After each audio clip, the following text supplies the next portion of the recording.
Ce que j'ai pensé faire, comme ils m'ont donné un petit peu de temps pour dire ce que je veux, je voulais vous offrir quelques observations que j'ai pu faire, qui vous aideront pour votre futur. J'ai 5 petites règles que vous pouvez suivre pour trouver votre étincelle et amener votre étincelle à la vie. La première, c'est de courir derrière les choses que vous désirez. Laissez-moi vous raconter une histoire. Un ami et moi, on a été courir à Central Park. Il y avait l'organisation Roadrunners. Le week-end, elle organise des courses, et ça arrive souvent à la fin de la course. Un de leurs sponsors donne quelque chose, comme des pommes, des bagels, ou des trucs comme ça. Et ce jour-là, on arrivait à la fin de la course, et ils donnaient des bagels gratuits. Il y avait une table de pique-nique, avec d'un côté des bénévoles. Sur la table, il y avait des boîtes de bagels. Et de l'autre côté, il y avait une longue file de coureurs qui attendaient leurs bagels gratuits. Alors j'ai dit à mon ami, allons en chercher un. Il m'a regardé, il a dit, la file est trop longue. J'ai dit, bagel gratuit. Et il a dit, j'ai pas envie de faire la file. Et j'ai dit, bagel gratuit. Et il a dit, j'ai pas envie de faire la file. C'est à ce moment que j'ai réalisé qu'il y avait 2 manières de voir le monde. Certaines personnes voient ce qu'ils veulent avoir, et les autres voient les choses qui les empêchent d'avoir ce qu'ils veulent. Je ne pouvais voir que les bagels. Lui ne voyait que la file. Donc, je me suis rapproché de la file. J'ai tendu mon bras entre 2 personnes. J'ai mis ma main dans la boîte et j'ai sorti 2 bagels. Et personne ne s'est fâché. Parce que la règle est que tu peux courir derrière les choses que tu veux, mais tu ne peux pas empêcher une autre personne de courir derrière ce qu'elle veut. J'ai dû sacrifier le choix. Je n'ai pas pu choisir le bagel que je voulais. J'ai eu ce que j'ai sorti, mais je n'ai pas dû faire la file. Ce que je veux dire, c'est que vous ne devez pas faire la file. Vous ne devez pas faire comme tout le monde. Vous pouvez le faire de votre manière. Vous pouvez enfreindre la règle, mais vous ne pouvez pas empêcher une personne de courir derrière ce qu'elle désire. C'est la règle numéro 1. Règle numéro 2. Je l'aime bien, celle-là. Au XVIIIe siècle, une maladie s'est propagée à travers l'Europe et qui est arrivée aux États-Unis. Elle s'appelait la fièvre puerpérale, aussi connue sous le nom de la peste noire des femmes. Ce qui arrivait, c'est que quand une femme accouchait, elle pouvait attraper cette fièvre et mourir dans les 48 heures. La peste noire des femmes ravageait l'Europe. Et ça devenait de pire en pire sur une période de plus d'1 siècle. Dans certains hôpitaux, le taux de mortalité de la mère qui venait d'accoucher s'élevait jusqu'à 70%. Mais c'était la Renaissance. C'était l'époque des données, de la science. Et on avait fini par abandonner la tradition et le mysticisme. Ces hommes étaient des scientifiques, des docteurs. Ces docteurs, ces hommes de science, ont voulu étudier et trouver la raison de toutes ces morts. Alors ils ont commencé à travailler, étudier. Et ils ont analysé le corps de ces femmes qui sont décédées. Donc le matin, ils faisaient des autopsies, et l'après-midi, ils s'occupaient des accouchements. Et c'est vers 1850 que le docteur Oliver Wendell Holmes, père de la Cour suprême, Oliver Wendell Holmes, a réalisé que tous ces médecins qui faisaient des autopsies le matin ne se lavaient pas les mains avant de s'occuper des accouchements l'après-midi.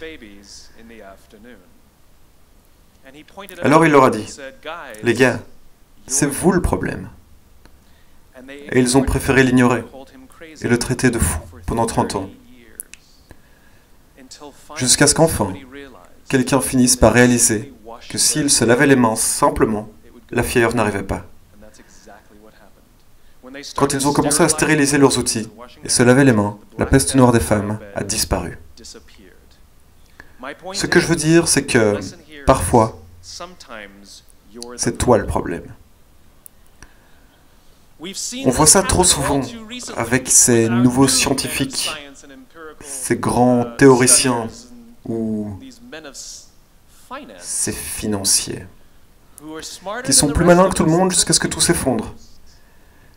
Et ils accusent absolument tout, mais ce n'est jamais de leur faute. Ce que je veux dire ici, c'est assume ce que tu as fait. Tu peux être fier de toutes les choses que tu as bien faites, à condition que tu assumes les choses que tu as mal faites. Ça doit être une équation équilibrée. Tu ne peux pas avoir un côté sans avoir l'autre. Tu peux profiter autant que tu veux de tes victoires, mais assume tes défaites. C'est la leçon numéro 2. Leçon numéro 3. Prenez soin des autres. Les Navy SEALs sont probablement les guerriers les plus élites du monde. Et on a demandé à un de ces SEALs, qui arrive à passer cette sélection? Qui est capable de devenir un SEAL? Et il a répondu, je ne peux pas vous dire qui réussit à devenir SEAL. Je ne peux pas vous dire qui réussit à passer cet entraînement. Mais par contre, je peux vous dire quel genre de personne n'y arrive pas. Les gars avec des gros muscles, qui ont le corps rempli de tatous, qui veulent montrer au monde entier à quel point c'est des durs, aucun d'eux n'y arrive. Le genre de leader qui aime déléguer toutes les responsabilités et qui ne font rien par eux-mêmes, aucun d'eux n'y arrive non plus. Le grand sportif star de l'université, qui n'a jamais été testé au plus profond de lui-même, lui non plus n'y arrive pas. Ceux qui arrivent sont maigrelets et chétifs. Ceux qui arrivent, tu les verras frissonner de peur. Mais tous ceux qui arrivent, quand ils se retrouvent physiquement épuisés, émotionnellement épuisés, quand ils n'ont plus rien à donner physiquement ou émotionnellement, d'une certaine manière, ils arrivent à trouver de l'énergie au plus profond d'eux-mêmes pour aider la personne à côté d'eux. Eux deviennent SEALs. Est-ce que tu veux être un guerrier d'élite? Ça n'a rien à voir à quel point tu es fort, à quel point tu es intelligent ou rapide. Si tu veux devenir un guerrier d'élite, tu dois devenir très très fort pour aider la personne à ta gauche et celle à ta droite. Parce que c'est de cette manière que les gens avancent. Le monde est trop dangereux et trop compliqué pour que tu puisses te dire que tu peux y arriver seul. Si tu trouves ton étincelle, je te demande, qui viendra t'aider? Et quand est-ce que tu accepteras de l'aide? Qui viendra te l'offrir? Apprends cette compétence. Apprends en pratiquant. Aide d'autres personnes. Ce sera la compétence qui a le plus de valeur que tu apprendras de toute ta vie. Accepter de l'aide et en offrir quand tu sais que tu n'y arriveras pas. Ce qu'il y a d'incroyable quand tu apprends à demander de l'aide, c'est que tu vas découvrir qu'il y a plein de gens autour de toi qui ont toujours voulu t'aider. C'est juste qu'ils pensaient que tu n'avais pas besoin d'aide parce que tu prétendais que tu avais tout sous contrôle. Et le moment où tu dis « je ne sais pas ce que je suis en train de faire, je suis bloqué, j'ai peur, je ne pense pas pouvoir y arriver », tu vas découvrir que plein de gens qui t'aiment vont courir pour s'occuper de toi. Mais ça n'arrive que si tu apprends à prendre soin d'eux avant.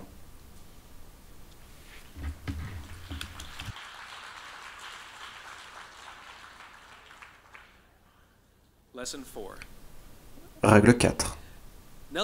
Nelson Mandela est un homme particulièrement spécial à étudier dans le monde du leadership, parce que tout le monde le regarde comme étant un grand leader. Tu peux prendre différentes personnes et en fonction du pays dans lequel tu vas, il y aura des opinions différentes. Mais Nelson Mandela, où que tu ailles, tout le monde le voit comme étant un grand leader. Il était le fils d'un chef de tribu. Et un jour, quelqu'un lui a demandé « Comment as-tu appris à devenir un grand leader ?» Et il a répondu qu'il allait avec son père aux réunions de tribu.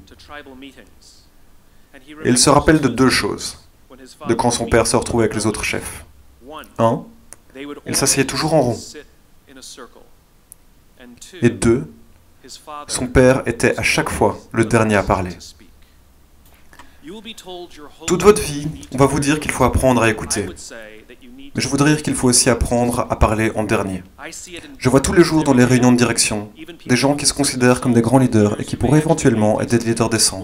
Rentrer dans la pièce et ils disent « Voilà le problème, voilà ce que j'en pense, et je suis intéressé par votre opinion. » C'est parti, tour de table. Mais c'est déjà trop tard. La compétence d'apprendre à garder ton opinion pour toi-même avant que tout le monde ait parlé a deux avantages. 1. Ça donne à tout le monde la sensation qu'on les a écoutés. Ça donne à tout le monde l'opportunité de contribuer. Et 2, tu as l'opportunité d'écouter ce que les gens ont à dire avant que tu rendes ton verdict. La compétence est vraiment d'apprendre à garder ton opinion pour toi-même. Si tu es d'accord avec quelqu'un, ne hoche pas la tête en disant oui. Si tu n'es pas d'accord avec quelqu'un, ne hoche pas la tête en disant non. Reste assis, écoute, et tout ce que tu as le droit de faire, c'est de poser des questions pour comprendre ce que la personne veut dire et comprendre pourquoi elle dit ça. Tu dois comprendre d'où vient cette idée, pourquoi ils ont cette opinion.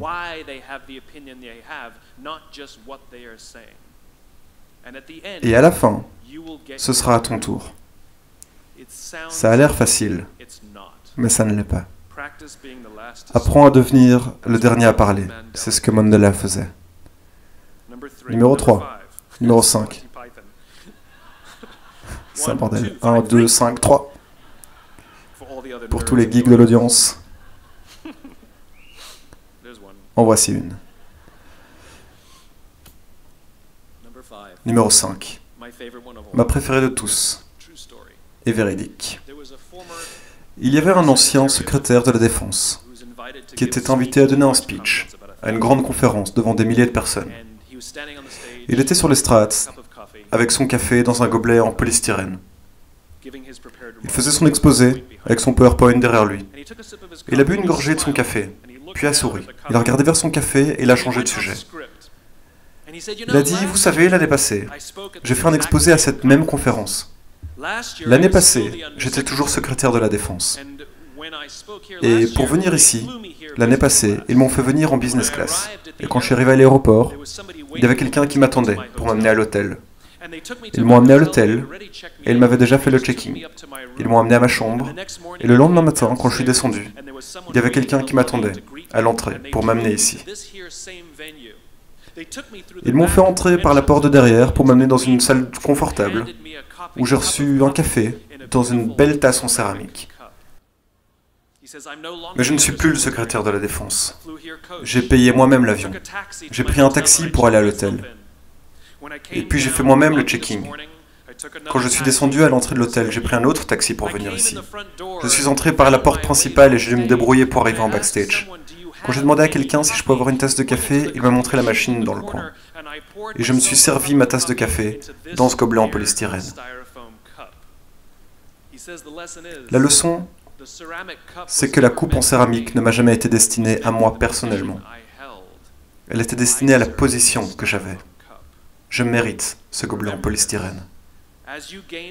Rappelez-vous ça, quand vous gagnerez en célébrité, en fortune, en position ou en maturité, les gens vous traiteront mieux. Ils ouvriront la porte pour vous. Ils vous donneront une tasse de thé ou de café sans que vous demandiez. Et ils vous appelleront monsieur ou madame. Et ils vous donneront des choses. Rien de tout ça ne vous est destiné. Ces choses sont destinées à la position que vous avez. C'est destiné au niveau que vous avez atteint, de leadership, de succès, ou qu'importe comment vous appelez ça. Mais vous mériterez toujours le gobelet en polystyrène. Rappelez-vous ça. Rappelez-vous de cette leçon d'humilité et de gratitude. Vous pouvez accepter tout ce qu'on vous offre. Vous pouvez accepter toutes les perches. Bien sûr que oui, vous pouvez en profiter. Mais soyez reconnaissants et sachez qu'elles ne vous sont pas destinées. Je me rappelle, j'ai dû prendre le TGV de New York jusqu'à Washington. Et je suis sorti du train comme tout le monde. J'ai marché sur le quai comme tout le monde. Et je suis tombé sur le général Norty Schwartz. Il était le chef de l'Air Force des États-Unis. Le chef de l'Air Force. Et je regardais cet homme en costard.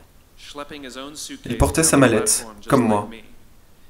Et quelques mois plus tôt, il voyageait encore en jet privé et il avait une équipe pour porter ses affaires. Mais il ne tenait plus cette position. Et donc il devait porter sa mallette lui-même.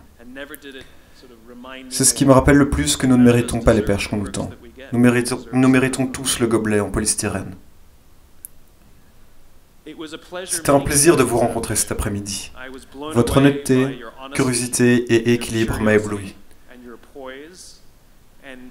Et je suis confiant sur le fait que votre futur sera lumineux, même si le monde ressemble à un vrai bordel en ce moment.